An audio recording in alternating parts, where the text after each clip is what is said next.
Meine Damen und Herren, meine liebe Gäste, за много години на всички приятели и туристи. Днес сме 4 януари и направихме една малко по-различна разходка. Т.е. започваме да правим. Сме в района на Мадара. Там, където има страшно много история. Хубави пътеки, хубави гледки и разбира се, когато са с хубави хора, всичко е много добре. Надявам се и времето да е подобаващо и всичко да е наред. Ще направим видеа на гробници, на различни други неща. Така че може би ще се направи едно страхотно видео.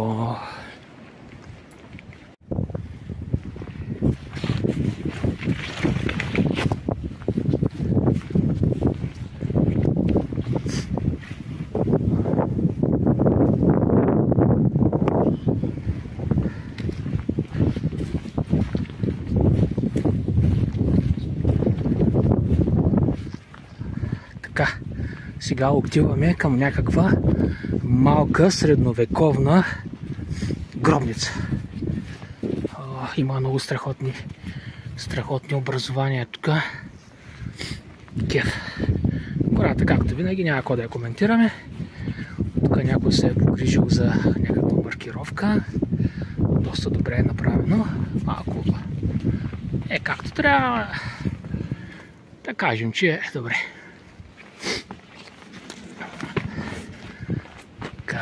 Едни хубави кози пътечки, типичните за Мадара.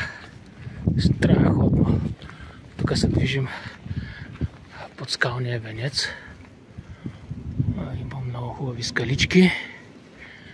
Доста е добре.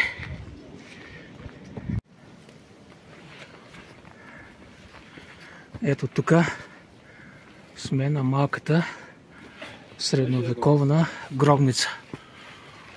Ето така. Естествено, някакъв олигофрен си е написал името тук Роди. Така. Доста интересно. Така. Гробницата. Много хубаво място е направена.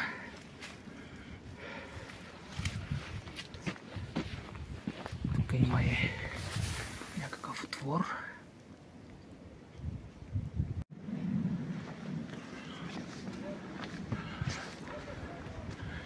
Сега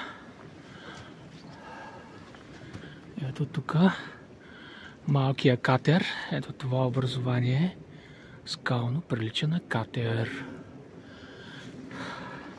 Надявам се, че не е Красьо Моряка да му прилича на катер. Че интересно. Пътечката продължава под скалния венец. Страхотно място. Горе, между другото, на плацото яко духа вятър.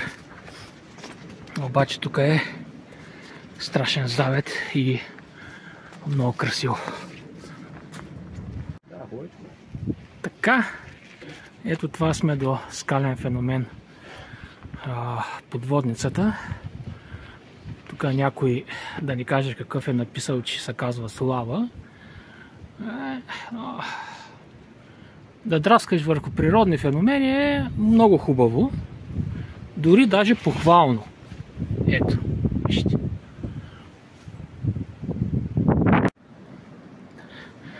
Сега се запътваме към голямата гробница. Ето къде е. Така. Вътре. Влезем вътре да видим. Явно идват хора тук на поклонение.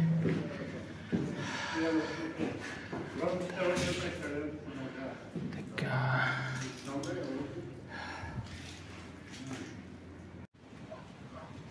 Тук има едно страхотно място също.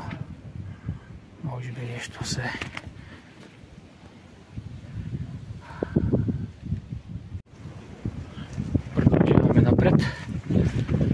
голямата гробница.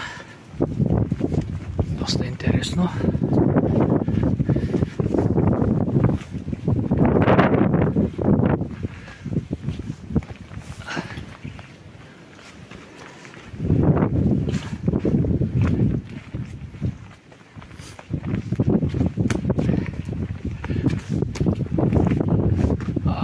Страхотно.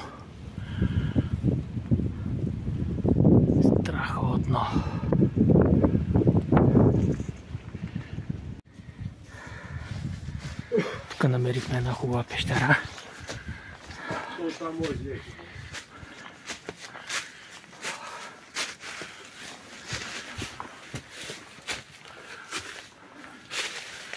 Се отива някъде нагоре.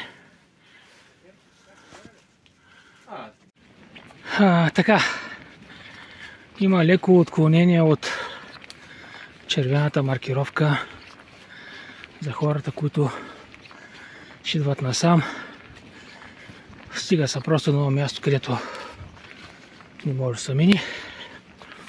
Както се казва в спортното ориентиране, тъмно зелено. Така, има тук някакъв алтернативен път. Даже маркировката е сложена от тук. Така че трябва там да се внимава много, нали, откъде се минава.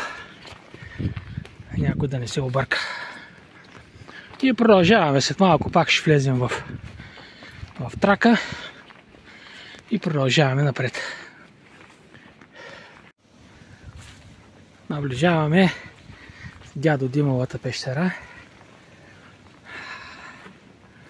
Ето вижте за какво става въпрос. Сега няма да влизам. По принцип доста интересна. От тук сега продължаваме надолу към сухия водопад.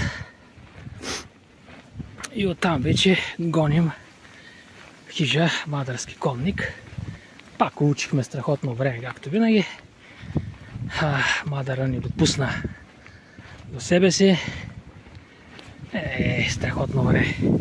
По принцип прогнозите ни бяха много добре, така да се каже. Ето тук също има една долу пещера, ще минем и оттам да я разгледаме и нея.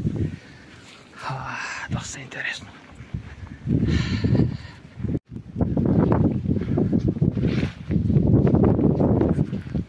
Вижте тук за какво става въпрос. Дядо Димовата пещера. Доста е хубаво. Особено ако завали. Ето вече сме на сухия водопад.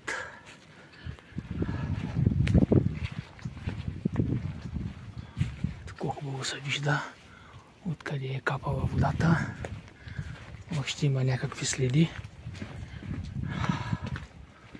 Доста интересно.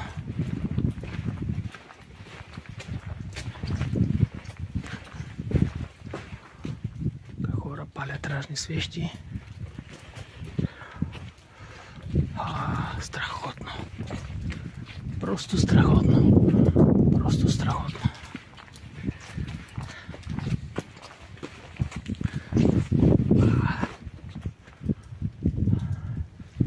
И от тук надолу се слиза вече към още една хубава пещера. Ще се видим и скала Самотницата и хижичката. Ето, това, ако не се лъжа, е Самотницата. Хубава скала.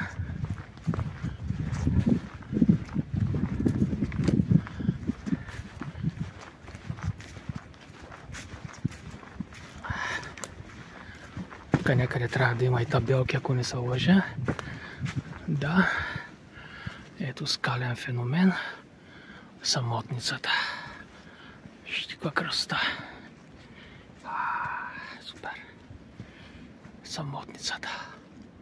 Скалният венец. И една страхотна пътечка. Отиваме вече към хижата.